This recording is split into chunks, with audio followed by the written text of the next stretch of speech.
আমাদের এই সমাজে সবচেয়ে বড় অভাব, সবচেয়ে বড় খরা, সবচেয়ে বড় দুর্ভিক্ষ হলো সৎ এবং সৎ মানুষের। আমাদের অনেক পরে স্বাধীনতা অর্জনকারী পৃথিবীর বহু দেশ আমরা খুঁজে পাই, যেই দেশ আমাদের চাইতে অর্থনৈতিকভাবে, জ্ঞানে বিজ্ঞানে, তথ্য প্রযুক্তিতে, অবকাঠামোতে, গবেষণাতে, অন্য অনেক সেক্টরে তারা আমাদের চাইতে বহুগুণ এগিয়ে গেছে। যারা পৃথিবীর বিভিন্ন দেশ সফর করেন, ভ্রমণ করেন, তারা ভালো বলতে পারবেন যে আমাদের প্রিয় স্বদেশ, এদেশের মানুষের মধ্যে যে পরিমাণ পরিশ্রম করবার মানসিকতা আছে, আমাদের মিডল ইস্টে বা বিভিন্ন দেশে থাকা প্রবাসী ভাইদের যে অক্লান্ত পরিশ্রম, তাদের যে ঐকান্তিক প্রচেষ্টা,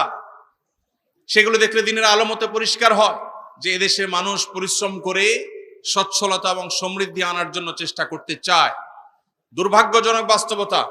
দুর্নীতি